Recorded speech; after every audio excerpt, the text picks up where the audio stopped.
جا ارزق ذرا جا ارزق جا لڑ. ارزق بولا تیرا دماغ ٹھیک ہے شمر, میں 500 لوگوں سے لڑتا ہوں, اس سے اکیلے لڑ لوں گا؟ دنیا میری کیا کہے گی, تو کریں گے لوگ, بچے سے لڑاؤں, میرا بیٹا جا کے اس کی گردن کاٹ لائے گا. اس نے کہا ٹھیک ہے ٹرائی کر لے. اس کا بیٹا آیا نا جوان, آنے میں ٹائم لگا, مرنے میں ٹائم نہیں لگا. واہ واہ واہ. پھر دوسرا بیٹا مر گیا, تیسرا بیٹا مر گیا, چوتھا بیٹا کٹ گیا, 5ویں بار خود آیا, ارے بولے مجھے میرا نام تو نے سنا ہے کہ نہیں سنا؟ قاسم, میں ہوں ارزق, 500 لوگوں سے لڑتا ہوں. حضرت قاسم بولے میں نے تیرا نام نہیں سنا, مگر تو نے میرے دادا علی کا نام ضرور سنا ہوگا.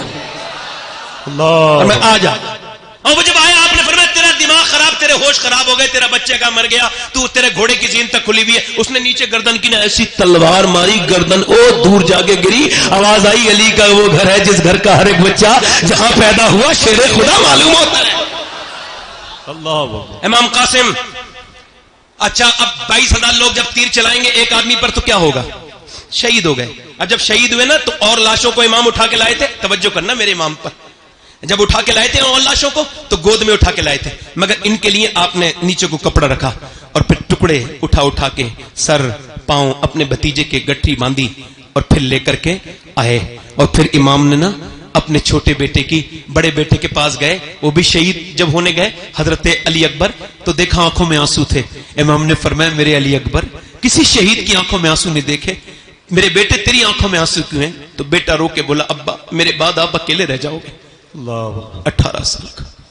امام نے کہا نہیں, تیری دادی تجھے جنت میں دیکھنا چاہتی ہیں, انتظار کر رہی ہیں, تیرے نانا جا تیرا انتظار کر رہے ہیں. امام اپنے بیٹے کو اٹھایا, جو جوان بیٹے کی میت پہ نہ رویا وہ حسین. امام پھر واپس آئے, 6 مہینے کے بچے کی قبر بنائی ہے بس علی اصغر کی, اور کربلا میں کوئی قبر نہیں بنائی آپ نے اپنے ہاتھ سے, ایک ہی قبر بنائی. کیوں؟ چونکہ بعد میں گھوڑے دوڑے تھے, اور اگر 6 مہینے کے بچے پہ گھوڑے دوڑ جاتے نا تو اللہ اس قوم کو برباد کر دیتا. علماء کہتے ہیں برباد کر دیتا. امام نے اب میری آخری تقریر کا حصہ ہے, بڑے دھیان سے آپ سے بڑی اللہ رسول کا واسطہ دے کے کہتا ہوں, بڑے دھیان سے سنیے گا. میرے امام نے اپنے نانا کا جبہ پہن کے اور امامہ باندھا نانا کا, اور ہاتھ میں جب صافہ ہاتھ میں تلوار لی تو پیچھے سے 21-22 سال کے بچے نے ہاتھ رکھ دیا. پیچھے مڑ کے دیکھا حضرت زین العابدین تھے. ابا مجھے چھوڑ کے جاؤ گے؟ تاریخ کیا کہے گی کہ جوان بیٹا رہا اور باپ کو چھوڑ کے چلا گیا, باپ کو جانے دیا. امام نے کہا نہیں میرے بیٹے, میرا امتحان ختم ہو رہا ہے, تیرا شروع ہو رہا ہے. تجھے تو میرے امانتیں دیتا ہوں, تو میرا خلیفہ ہے, میری امانتوں کا امین, میری وراثتوں کا تو امین ہے, میں تجھ کو دیتا ہوں. میرے زین العابدین, میری نسل تجھ سے چلے گی, جا میرے بیٹے تیرا صبر یہیں سے شروع ہوتا ہے. امام زین العابدین کو سمجھایا, پھر اپنی عورتوں کے پاس گئے اور فرمایا او زینب, او ام رباب, او فاطمہ, او شہربانو, میں جا رہا ہوں, بس تم صبر کرنا, چیخنا مت, چلانا مت, رونا مت. اللہ اکبر. سیدہ زینب نے کہا کس کے سہارے چھوڑ کے جا رہے ہیں؟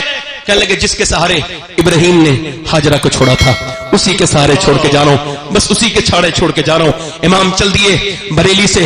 حضور اعلی حضرت کے بھائی علامہ حسن کہتے ہیں اللہ اکبر, حوریں کرتی ہیں عروسان شہادت کا سنگار, خوبرو دولہا بنا ہے ہر جوانی اہل بیت, اور فاطمہ کے لاڈلے کا آخری دیدار ہے.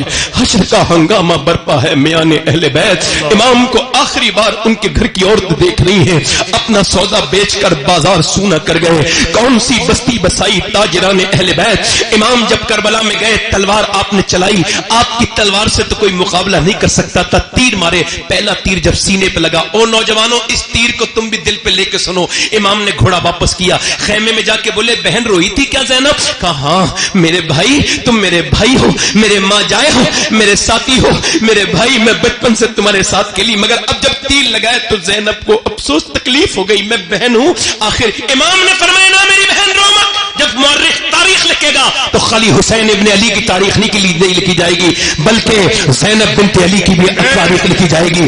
دنیا کہے گی کہ زینب بھی کوئی تھی. اے میری بہن, دنیا میں بہنیں بہت آئی ہیں مگر تیری طرح بہن کوئی نہیں آئے گی. تو نے اپنا گھر دیا, اپنے بچے دیے, تو نے جتنی قربانیاں میرے لیے دی, میری بہن آج حسین تجھے سلام کرتا ہے, مگر بس تھوڑا صبر کر لے. ابھی صرف ایک میرے تیر لگائے, اور سننا حدیث کا بیان کر رہے ہیں امام, ابھی میرے تیر لگائے, ابھی تو میری لاش پر گھوڑے دوڑیں گے. دیکھ میری بہن, عورت کی آواز عورت ہے,